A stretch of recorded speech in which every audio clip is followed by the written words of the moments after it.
De volta com o Educador em Entrevista, agora na companhia aqui do irmão Francisco. Irmão, gratidão pela participação conosco. Boa tarde. Boa tarde, Luciano. Boa tarde aos telespectadores da TV Educadora.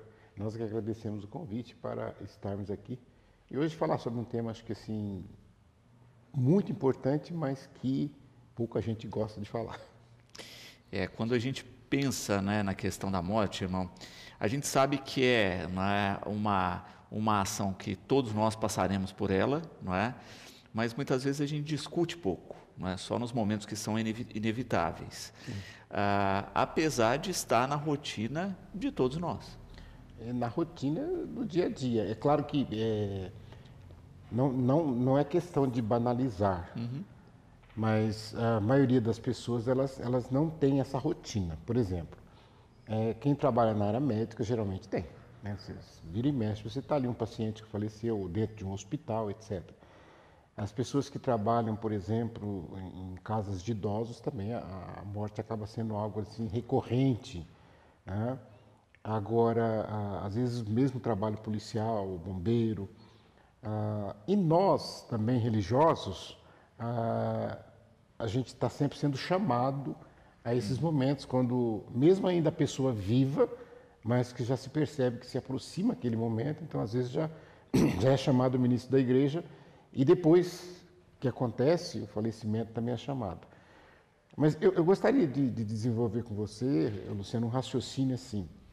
A gente vai passar por várias etapas, desde a questão das orações pelos mortos, dos comportamentos e etc. Mas eu costumo dizer assim, justamente por esta falta de reflexão, essa falta, e eu vou colocar também algumas questões não espirituais, mas assim, do dia a dia, do cotidiano, que às vezes os familiares daquele falecido acabam penando, sofrendo após a morte, justamente por essa falta de conversar. Mas eu diria que, geralmente, como a gente não para pensar, quando a gente se depara com ela, a gente leva um susto. Quando a gente diz assim, tudo que eu vou falar aqui, quem me acompanha, porque a gente vai no velório quase todo dia, quem me acompanha nas celebrações que ali eu faço, vai ver que eu vou repetir muita coisa que falo lá, vou repetir aqui hoje. Por quê? Porque quando a gente tromba com a morte, ela bate a nossa porta, muitas pessoas levam aquele susto. E aí é claro que vem um monte de perguntas. Né? Sim. E a pessoa, às vezes, vai tentar buscar respostas para estas perguntas. E eu sempre digo, não perca tempo com isso. Você não vai encontrar resposta. Tem coisas que não têm respostas. Né? E até porque a pessoa passa por uma avalanche que vai da burocracia, Sim. que tem uma burocracia gigante aí de procedimentos, à questão do questionamento espiritual. Naquele momento, às vezes, por exemplo, é muito comum, eu vou citar um exemplo até de um familiar até, que no momento que aconteceu a notícia morte, leva-se o susto, mas você não assimila. Assustou, mas aí a primeira coisa que você pensa é, eu tenho que ver o papelado, o cartório, eu tenho que ver o cemitério, eu tenho que ver o velório, eu tenho que avisar os parentes, eu tenho que correr atrás dessas coisas todas. E a pessoa então vai naquela rotina cocó. E aí depois que às vezes passa o enterro, passa 2, 3 dias, aí a ficha cai. E aí é que a pessoa começa então a remoer tudo aquilo, e aí é que vem então essa questão da dor, do sofrimento, etc. Mas vejam bem, quando eu falei de perguntas, a primeira delas, os porquês que aparecem, né? Às vezes a questão da idade, né? Porque é muito comum, às vezes a pessoa pensa, eu vou lá, tem um falecido que está com 48 anos, como foi hoje, de manhã, 30 anos, aí a pessoa, outra com 60, com 70, mas por que era tão novo? Mas, aí seja uma criança de 5 anos ou um recém-nascido, então a gente não vai querer encontrar, buscar respostas para isso.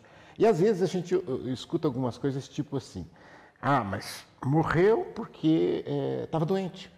Então a gente tinha que morrer mesmo, era a situação, isso aí não tem cura, isso aí não tem jeito. E às vezes você tem uma pessoa que está com o mesmo quadro e que está por muito tempo.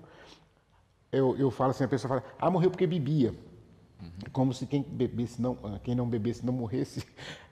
Por exemplo, eu vou citar aqui, não é piada, isso aconteceu, gente. Em um dos velórios que eu estava presente, estando no saguão, quando ali as pessoas conversam, uma das filhas da falecida, ela estava brava, né, ali conversando com as amigas, e eu não tinha como não escutar a conversa, e ela dizia assim, Mas eu cansei de falar para ela, morreu porque quis. Porque eu falei para ela, mãe, para de fumar. Você não para de fumar. Se você não parar de fumar, você vai morrer. E assim vai. Olha, fumou a vida inteira, desde os 18 anos que fuma, e não sei o quê. Mas eu não sabia detalhes sobre a falecida. E aí, quando eu entro na sala do velório, que eu olho, estava ali uma senhora de 94 anos. Aí eu falei assim, gente, ela fumou dos 18 aos 94. Então, a gente tem que entender que às vezes você procura desculpa para a morte, mas morrer todos nós vamos.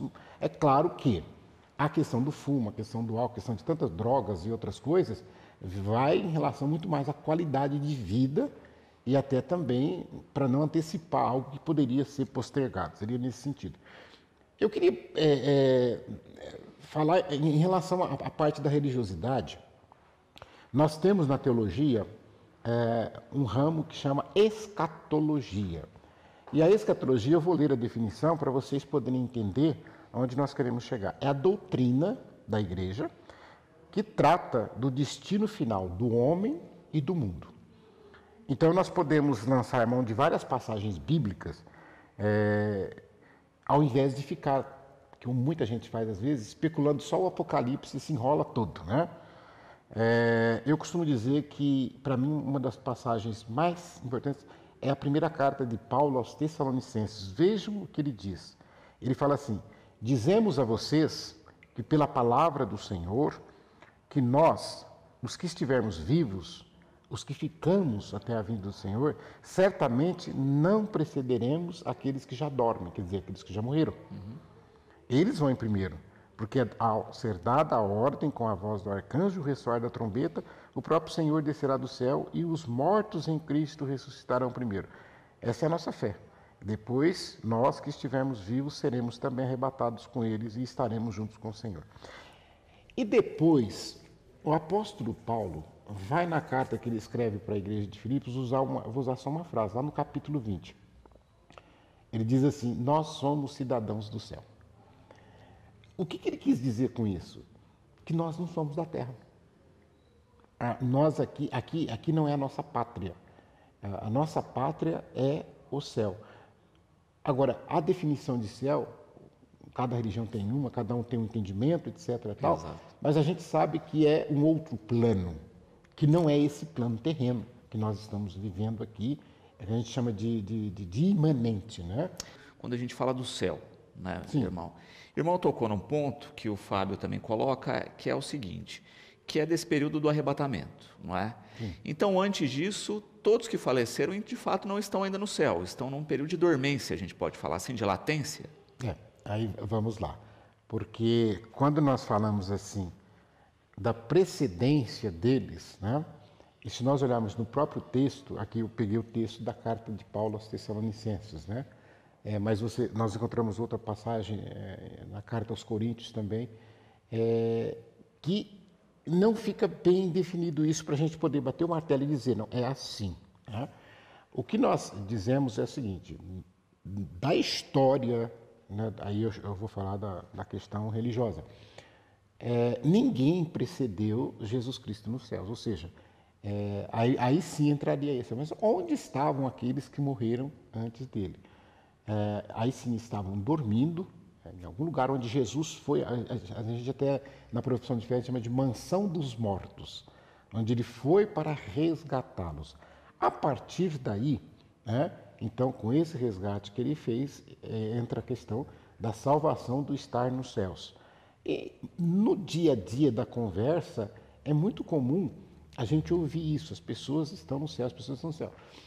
Só que muita gente não para pensar que, por exemplo, de repente você coloca no céu as próprias pessoas que não acreditavam no céu. E a gente precisa aprender a respeitar a crença de cada um ou até a não crença de cada um naquilo que se tem. Agora, uma coisa é fato.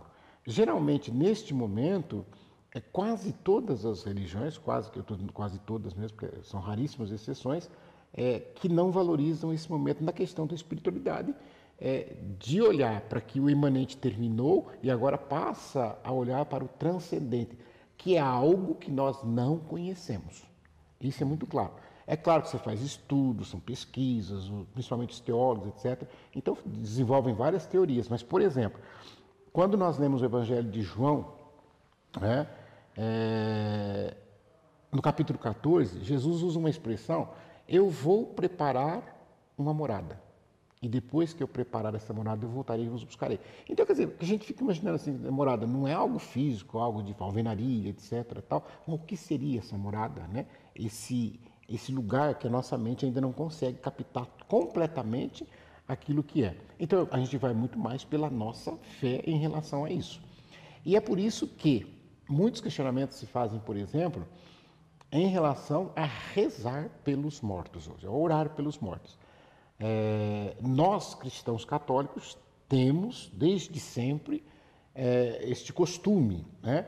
Mas sabemos que muitas denominações, principalmente mesmo cristãs, eles não valorizam isso. Às vezes rezam porque estão junto com a Assembleia e tal, mas não pela pessoa que faleceu. E isso é importante a gente falar dentro da doutrina, porque nós vamos buscar, eu não posso citar todos, porque não haveria tempo, mas biblicamente falando, uma passagem do segundo livro de Macabeus, onde ele diz assim, olha, prestem atenção, ele faz uma coleta e envia para Jerusalém para que se oferecesse um sacrifício pelos pecados dos falecidos. Ora, se não crê que tivesse essa necessidade, ele não estaria fazendo isso e não estaria escrito isso aqui. E ele ainda vai dizer, belo e santo modo de agir decorrente da crença na ressurreição. Porque se ele não julgasse que os mortos ressuscitam, por que então rezar por eles? Mas se ele acredita, aí está uma recompensa dos que morrem piedosamente. Pensar no sacrifício para os mortos. Então, o que eu estou querendo dizer aqui? Eu estou chamando a atenção para alguém que crê que a oração chega e que ela tem esse valor. E acrescento, quando nós usamos a palavra misericórdia, clamar a misericórdia de Deus, significa dizer o seguinte, é que eu creio, e se vocês creem e professam que o Deus é o Deus do impossível e que Ele é o autor da vida, então por que não também crer que Ele é capaz de modificar a situação de uma pessoa que já faleceu?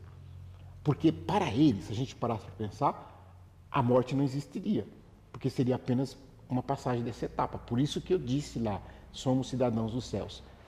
Estamos aqui de passagem. Aqui um dia nós chegamos e daqui um dia nós partiremos. E agora vamos pegar, para quem não concordar com essa passagem de Macabeus, um livro do Novo Testamento. Olha só, a segunda carta de Paulo a Timóteo, ele vai fazer referência a uma pessoa de nome Onesíforo.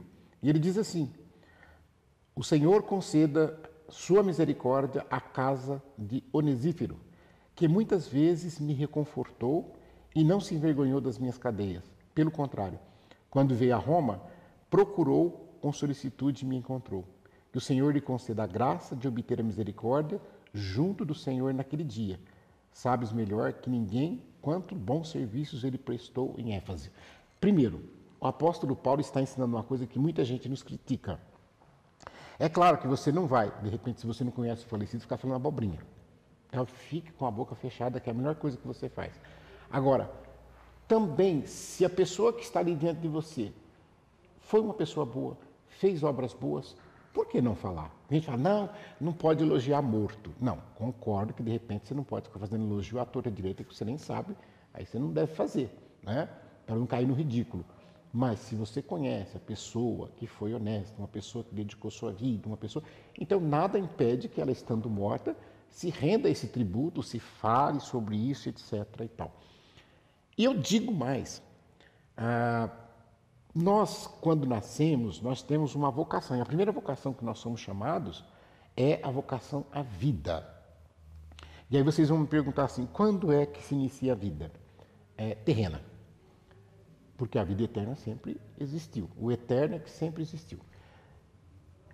No momento da concepção. Pela nossa fé nós cremos. Naquele momento da concepção, ou seja, o encontro do óvulo com o espermatozoide, ali está iniciando a concepção. É nesse instante que Deus sopra o Espírito. Então ali não vai ser só carne mais. É carne, ali existe um ser. ali tem carne e espírito, ou seja, alma, ali já tem tudo. Então, a partir dali, aquele feto é chamado a sua vocação à vida humana. E aí tem uma história interessante porque quando nós nascemos, então a vocação à vida. E depois a gente vai crescendo, nós vamos recebendo ao longo desta vida vários chamados, né?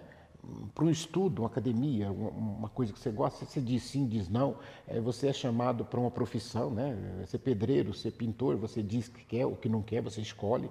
Você é chamado para ser esposo, esposa, para matrimônio. Alguns dizem sim, casam, outros ficam solteiros.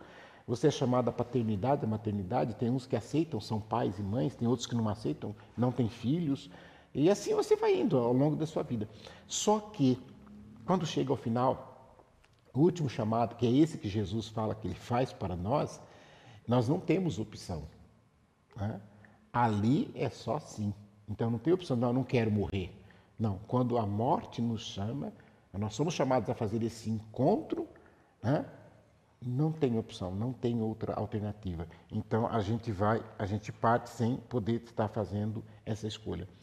E a partir daí, a gente diz assim, nós precisamos aprender a viver bem para morrermos bem.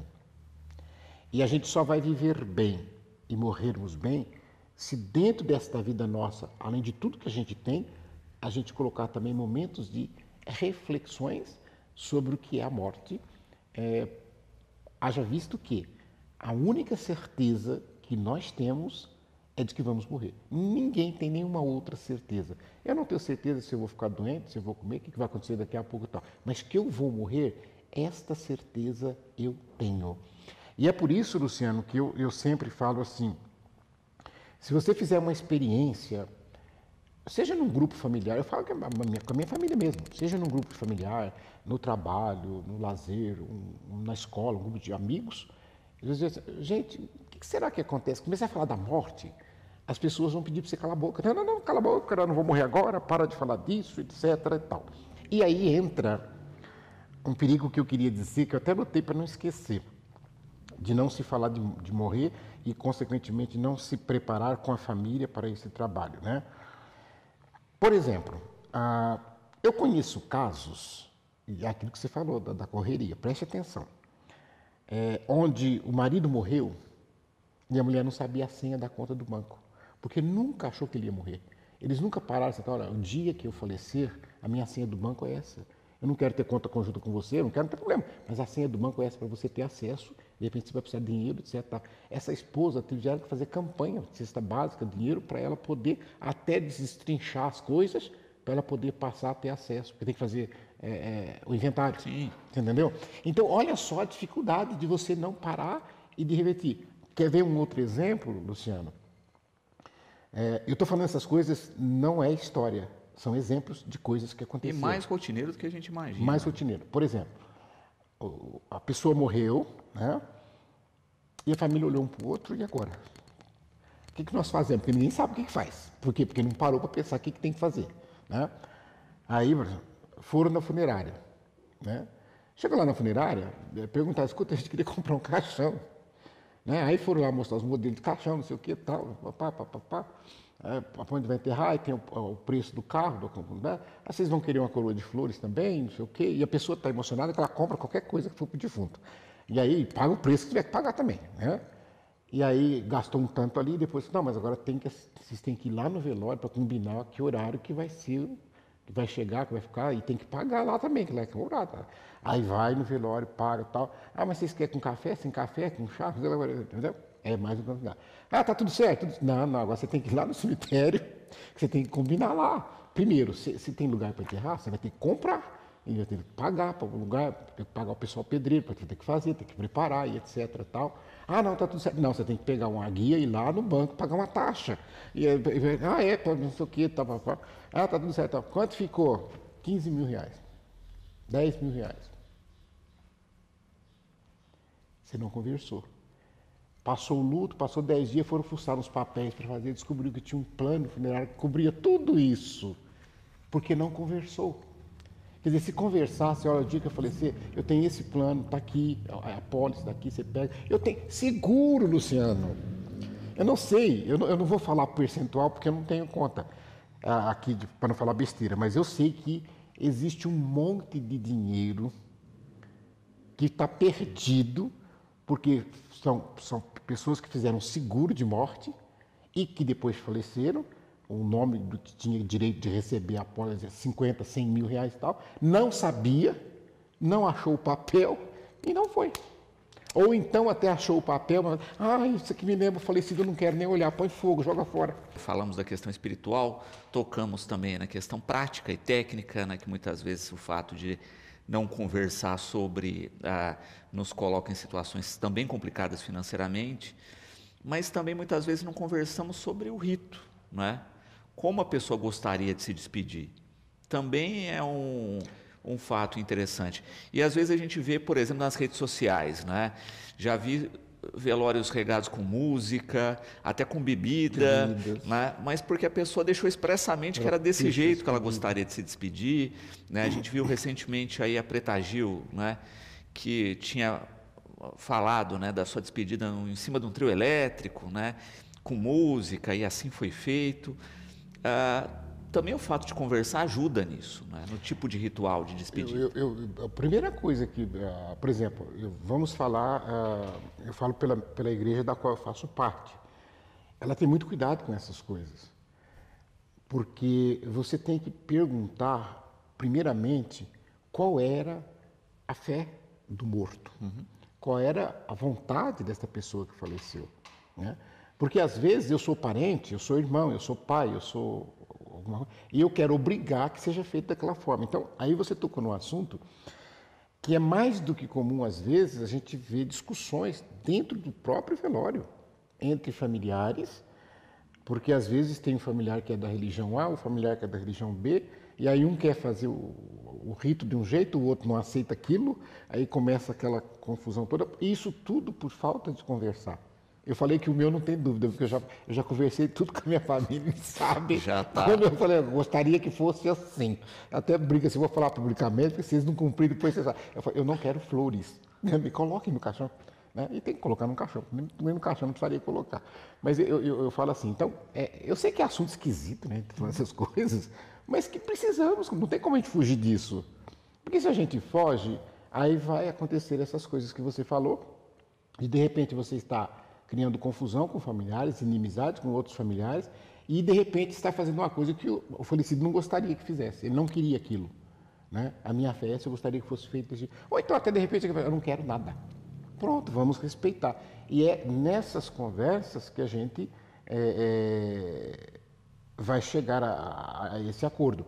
E eu só gostaria de complementar, quando eu falei, não que eu esteja ensinando vocês, mas é para vocês depois sentar e verificar isso, e até consultar também como fazer. Né? Eu falei de funerária, eu falei depois dos velórios, e depois do cemitério. Geralmente, a morte hoje, ela precisa ser atestada por um profissional da saúde. Né? Não é porque você morreu, você tem certeza que morreu, você acha que vai lá, vai enterrar, não. Precisa ter assinatura, quer dizer. Então, ali nós temos um chamado atestado de óbito. Geralmente, quando a pessoa está na UPA, no hospital, ela já sai de lá com isso. Mas quando, às vezes, especialmente morre em casa, tem que acionar a polícia e etc. e tal, para que possa chegar, através do serviço de verificação de óbito, ou até, de repente, se for uma morte violenta ou suspeita, a medicina legal tem que entrar em ação, o médico legista.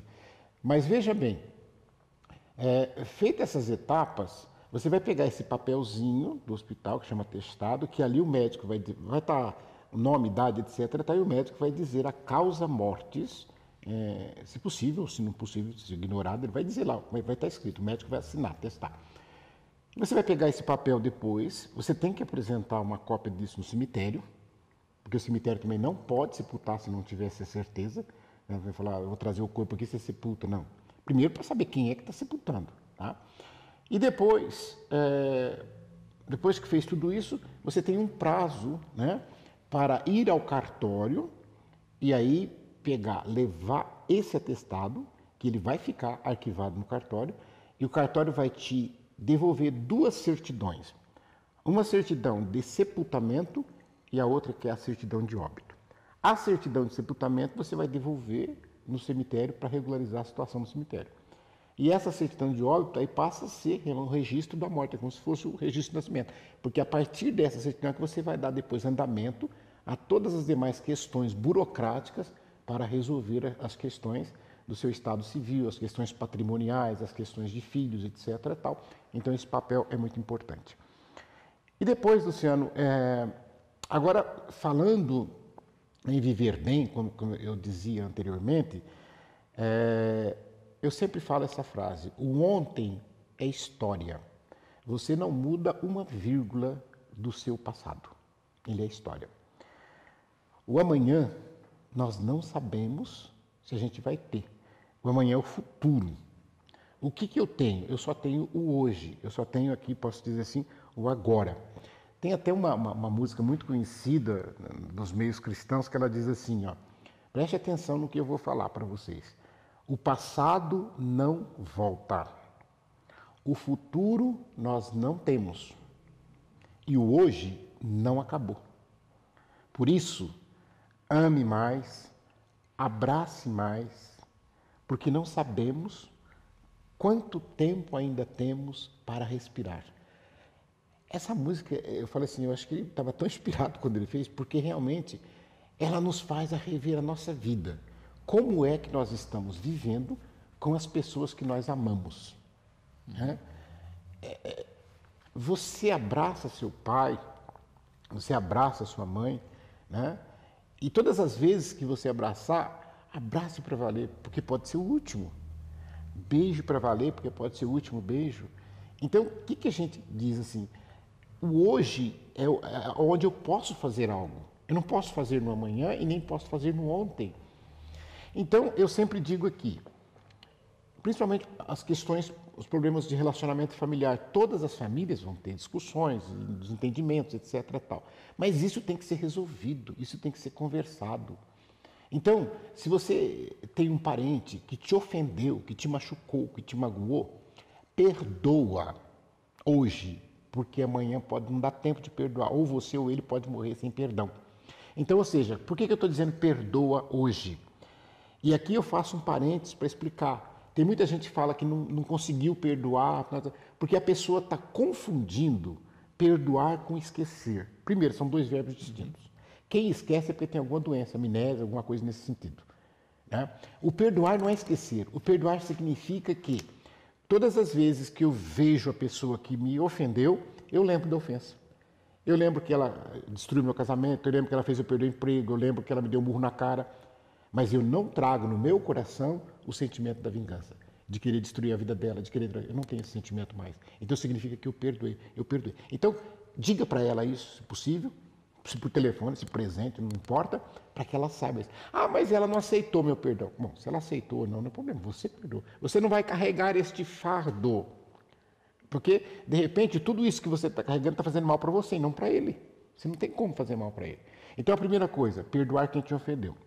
Segundo, pedir perdão para aquelas que você ofendeu. Porque a gente ofende as pessoas com palavras, a gente ofende as pessoas com... E às vezes a gente está ofendendo uma pessoa com palavras e a gente não sabe que está ofendendo. E eu estou falando aqui principalmente dos meios familiares. Então, de repente, seja humilde, chega para a pessoa e diz, olha, eu queria te pedir desculpa se aquele dia eu não falei uma coisa que te ofendeu, eu não devia ter falado, ou eu fiz isso, não devia ter feito.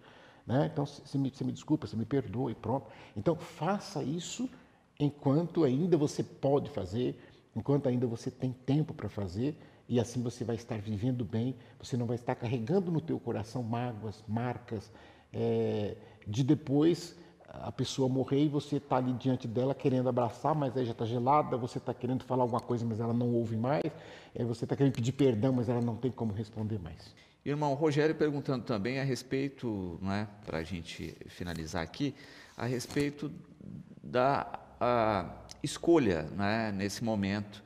A gente tem aqui a questão do enterro, algumas pessoas preferem serem cremadas, etc. E ele pergunta justamente isso, né? Isso muda algo no rito ou relacionado à religião? Bom, eu estou falando da igreja nos seus séculos todos, hein, né? Então a questão da cremação foi algo mais recente, né?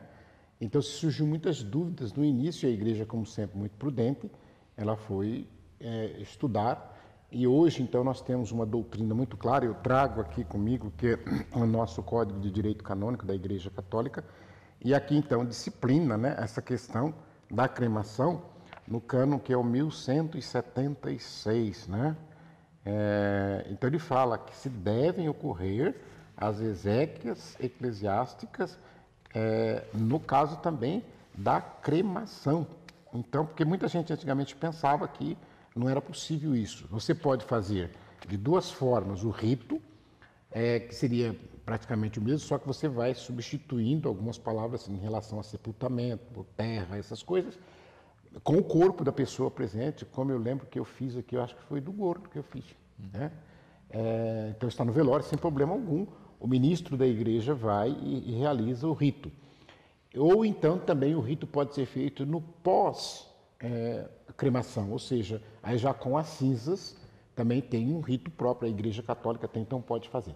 Eu só faço um alerta, porque a Igreja só não aprova a cremação se o motivo da cremação for alguma coisa contra a fé católica. Né? Então aí ela diz, não, eu vou cremar porque eu não acredito na ressurreição, porque eu não acredito em Jesus Cristo, porque isso, aquilo.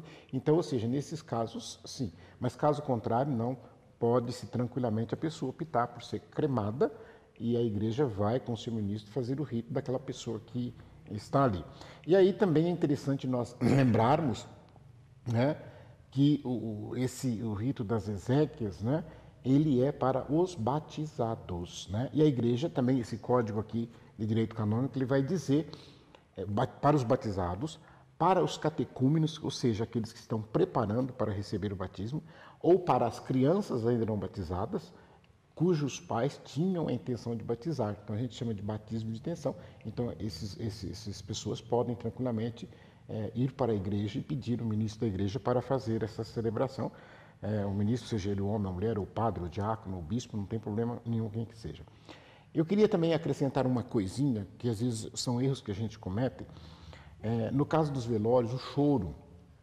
É muito comum você estar ali, as pessoas chegarem e querer impedir a outra de chorar. Não chora, imagina, ele está bem, você não tem que chorar não, porque chorar os outros vão pensar o quê, etc. E tal. Primeiro, está errado se proceder dessa forma, porque é claro que nós choramos.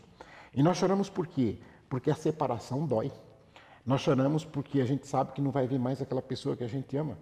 A gente chora porque não vai poder mais abraçar. E aqui eu lembro que no episódio onde se narra no Evangelho de São João a ressurreição de Lázaro, lá diz que Jesus chorou. Então, ou seja, ele chorou nem não foi por um parente, ele chorou por um amigo que ele amava muito. Então ele chorou. E aí a gente diz assim, se eu tivesse que dar uma definição para a palavra saudade, eu diria, a saudade é a dor da ausência. E nós experimentamos a saudade durante a vida quando alguém vai morar longe, mudou de cidade, a gente ama, a gente vai ficar vendo só uma vez por ano, então isso a gente fala, é uma saudade, mas aí nós temos a esperança da volta, do reencontro no Natal, numa festa, etc. E tal. Ao passo que na morte, a ausência será eterna, enquanto aqui nós estivermos. Por isso que dói muito. E não adianta querer dizer, eu sei o que você está passando, porque a dor de um nunca é igual a de outro. Cada um reage de uma forma. Então, por isso que a gente fala, deve ser um momento assim, muito tranquilo, um momento de respeito, um momento de reverência, que a gente não possa tratar de qualquer forma. Eu até anotei aqui, Luciano, eu sei que o nosso tempo está curtinho, mas só para se permitir, né? Eu coloquei assim, o respeito nos velórios. Né? O velório não é lugar de piadas. Porque se você conta uma piada, as pessoas vão rir. O velório não é lugar de risadas altas e nem de abraços espalhafatosos. Por quê?